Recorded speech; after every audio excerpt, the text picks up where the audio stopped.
Hello guys, कैसे हैं आप सभी लोग। आज एक नया टॉपिक लेकर आए हैं जो आपके मेंस के लिए बहुत ही ज़्यादा यूज़फुल रहेगा। ओके, मेंस में जीएस पेपर 2 में आप इस टॉपिक का यूज़ कर सकते हैं। ठीक है, टॉपिक क्या है, बेसिकली ये पूरा एल्डर्स के ऊपर है कि एल्डर्स की कंडीशंस कैसी है इंडिया में, क्या वो सही में यूथ के ऊपर डिपेंडेंट हैं, क्या वो रिसोर्स लेस हो चुके हैं। ओके, उनको क्या क्या प्रॉब्लम्स आ रही हैं, गवर्नमेंट ने क्या क्या स्टेप्स लिए हैं उनके लिए, वो क्या क्या स्टेप्स क्या सफिशिएंट हैं या उन स्टेप्स को हमें और ज़्यादा रिफॉर्म्स करने की ज़रूरत है। तो इस उसमें एल्डर्स के ऊपर हम डीप अंडरस्टैंडिंग पूरी करेंगे कि किस तरीके से इस इशू को हैंडल होना चाहिए था। सबसे पहले यहाँ पर ये एक एडिटोरियल है द हिंदू का। ओके, इसमें बहुत ही बेहतरीन तरीके से पूरा डेटा दिया हुआ है कि प्रॉब्लम कहाँ पर है, हर एक चीज़ यहाँ पर एक्सप्लेन की गई है। यहाँ पर ऑथर ने सबसे पहले जो स्टार्टिंग की है वो बताया है डेमोग्राफिक डिवाइडेंट के ऊपर। ऑथर ने कहा है कि जो डेमोग्राफिक डिवाइडेंट है, बेसिकली डेमोग्राफिक डिवाइडेंट की जब हम बात करते हैं, ओके, तो वहाँ पर डेमोग्राफिक डिवाइडेंट किसी भी कंट्री के लिए बहुत ही ज़्यादा रिसोर्सफुल चीज़ होती है, क्योंकि यहाँ की जो स्टेज, इस स्टेज की जो पॉपुलेशन है बेसिकली वो पॉपुलेशन डिपेंडेंट नहीं होती है किसी और पर, दे आर सेल्फ डिपेंडेंट होते हैं, वो अपना काम स्वयं कर सकते हैं, अर्न कर सकते हैं, वो किसी और पर डिपेंड नहीं है। करेक्ट। एंड इंडिया का अब ये स्टेज आ चुका है कि जहाँ पर ऑल ओवर द वर्ल्ड, जहाँ पर ये जो स्टेज था वो पास आउट हो चुका है, इंडिया इस स्टेज में एंट्री कर रहा है, ऑथर का ये कहना है। लेकिन अब ये डिपेंड करता है कि इंडिया इसको दो, जैसे कि हमको पता है ये डबल सॉर्ड होता है, ठीक है, कि अगर इसको सही से रिसोर्स नहीं दिया गया, रिसोर्स का मतलब यहाँ पर उनको सही से एजुकेशन नहीं दी गई, स्किल्स नहीं दी गई, तो ये सारी चीज़ें क्या हो जाएंगी, फिर ये फ्रूटलेस हो जाएंगी, ये किसी काम की नहीं जाएंगी और वो बहुत ही ज़्यादा एक प्रॉब्लमेटिक थिंग हो जाएगी जो दूसरे पर डिपेंड होंगे। ये बताने का तरीका सिर्फ एक भूमिका बना रहा है ऑथर यहाँ पर। ऑथर इसके बाद कहता है कि अगर हम आज के समय पर एल्डर्स की बात करते हैं, एल्डर्स की बात करते समय ऑथर ने बताया है कि जैसे जैसे इंडिया डेवलप्ड हो रहा है, India is in developing stage, और जैसे जैसे वो डेवलप्ड हो रहा है इंडिया, उसी तरीके से हमारी जो हेल्थ फैसिलिटीज़ है वो भी इम्प्रूव हो रही है। हेल्थ फैसिलिटी इम्प्रूव होने के कारण क्या हो रहा है, जो हमारी लाइफ एक्सपेक्टेंसी है, लाइफ एक्सपेक्टेंसी रेशियो भी क्या हो रहा है, हमारा इंक्रीज हो रहा है। जो लाइफ एक्सपेक्टेंसी रेशियो आप देख रहे हैं कि 1970-75 में 50 वर्ष था, वो इंक्रीज होकर 2014-18 में 70 ईयर्स हो चुका है। इसी के साथ जो कि 60 ईयर्स से ज़्यादा की जो पॉपुलेशन थी वो 137 मिलियन थी, 60 ईयर्स से ज़्यादा की जो पॉपुलेशन थी वो 137 मिलियन थी। ओके, जो कि अभी इनकी इम्प्रूव 2031 की में जो उम्मीद की जा रही है कि ये 40% से इंक्रीज होकर 195 मिलियन हो जाएगा। वही 2050 में जो ये पॉपुलेशन है, बेसिकली ये पॉपुलेशन आपकी 300 मिलियन हो जाएगी। तो यो बेसिकली आपकी एल्डर्स हैं, उनकी केयर करना बहुत ज़्यादा ज़रूरी है, क्योंकि उनकी पॉपुलेशन डे बाय डे बढ़ती चली जा रही है।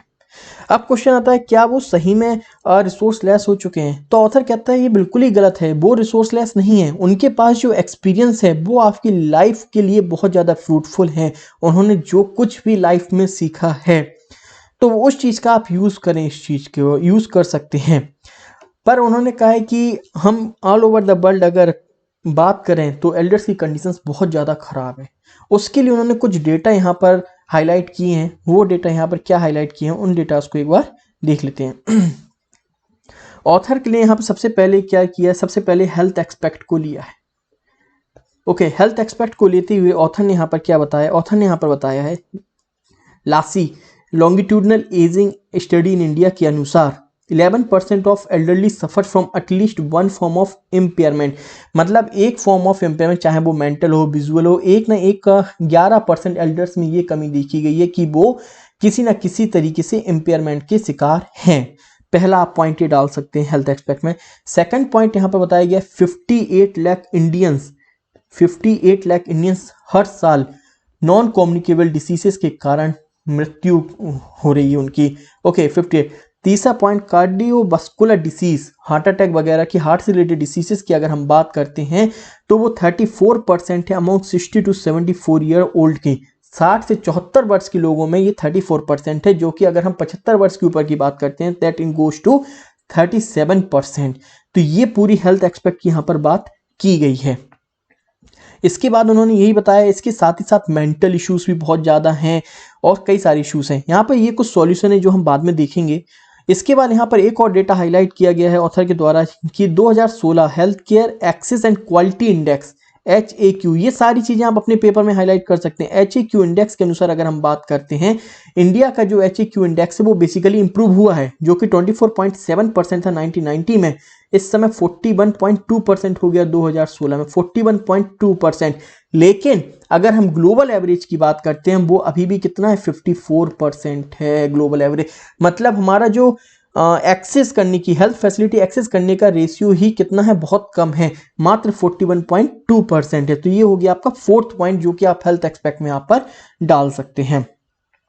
इसके साथ ऑथर यहाँ पे कहता है कि ये तो ठीक ही है, हेल्थ एक्सपेक्ट ओवरऑल देख रहे हैं वो तो कम है ही, साथ ही साथ अगर हम यहाँ पर रैंकिंग की बात करते हैं तो हम 145th रैंक पर आते हैं आउट ऑफ 195 कंट्रीज।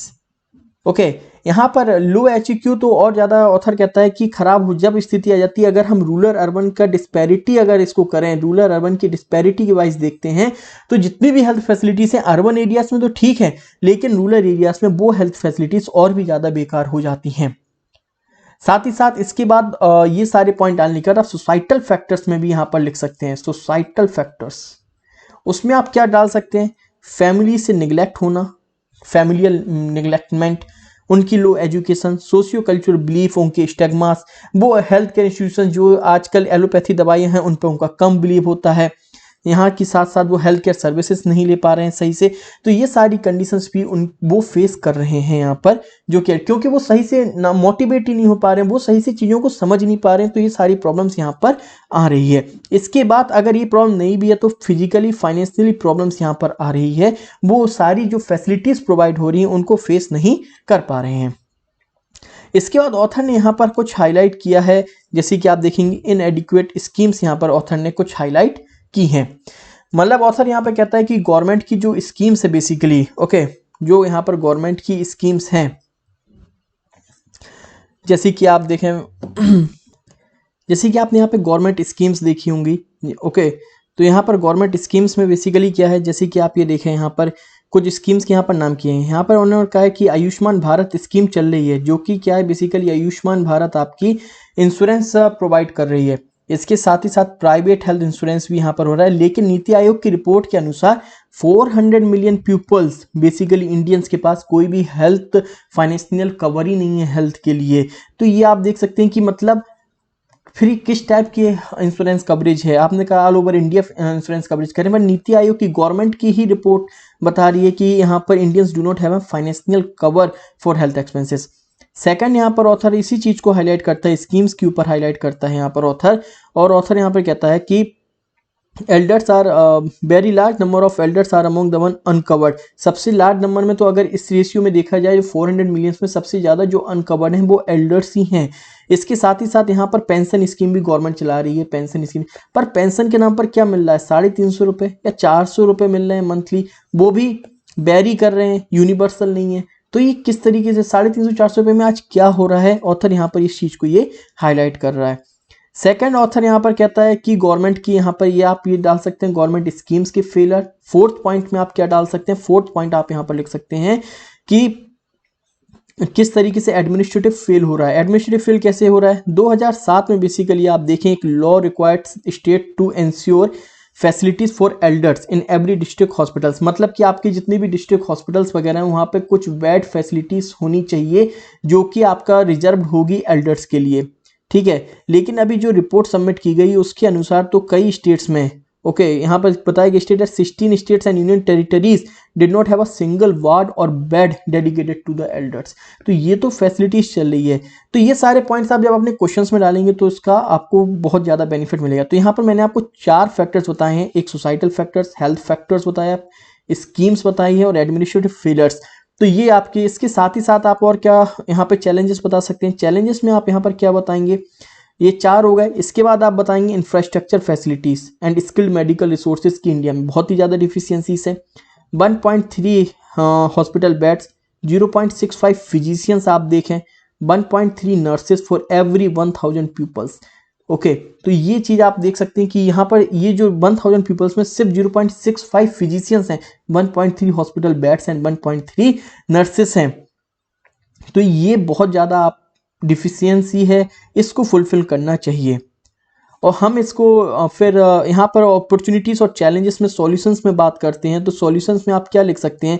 सॉल्यूशन में लिख सकते हैं एक होप मिली है, जैसे कि आपने कोविड-19 में एक होप मिली है, सबसे पहले एल्डर्स की केयर की गई थी ओके प्रेजेंट गवर्नमेंट के द्वारा। तो वो एक होप है जहाँ पर कई सारे एल्डर्स को 73% एल्डर्स को यहाँ पर एटलीस्ट सिंगल डोज मिल चुकी है, 40% को तो दोनों डोज है यहाँ पर मिल चुकी हैं। तो उसको आप उसी चीज़ को आगे बढ़ाते हुए सारी चीज़ें जितनी भी बीमारियां हैं, जितनी भी हेल्थ फैसिलिटीज़ है, सबसे पहले हमें एल्डर्स की केयर यहाँ पर करनी चाहिए। ऑथर यहाँ पर इस चीज़ को हाईलाइट करता है। आफ्टर दैट ऑथर यहाँ पर कहता है कि इन गवर्नमेंट की जो भी गवर्नमेंट के आज देखें ये जो डिफिशियंसीज है इसके लिए कई सारे पोटेंशियल हैं कि हम अगले 10 सालों में बेसिकली हमारे पास पोटेंशियल है that we can add more than 3 million we can add more than 3 million beds, 1.54 million doctors and 2.4 million nurses को हम यहाँ पर ऐड कर सकते हैं। साथ ही साथ जो आयुष्मान भारत स्कीम है या फिर प्रधानमंत्री जन धन योजना है, इसको हम हेल्थ एक्सपेंडिचर जन आरोग्य योजना है, इसका हम यहाँ पर हेल्थ एक्सपेंडिचर बेसिकली और ज़्यादा स्कीम्स के थ्रू इंश्योरेंस कर सकते हैं, हेल्थ फैसिलिटीज़ वहाँ पर प्रोवाइड कर सकते हैं। यहाँ पर एक और चीज़ यहाँ पर ऑथर ने की है, टेली मेडिसिन को भी यहाँ पर हाईलाइट किया है कि टेली मेडिसिन के ऊपर भी हमें यहाँ पर काम करने की ज़रूरत है। ये रूरल एरियाज़ के लिए बहुत ज़्यादा फ्रूटफुल रहेगा टेली मेडिसिन पर अगर हम यहाँ पर काम कर सकते हैं। तो यहाँ पर ऑथर ने कहा है कि एल्डर्स बहुत ज़्यादा रिसोर्सफुल हैं, हमें उनकी केयर करने की सबसे ज़्यादा ज़रूरत है and we should care for them.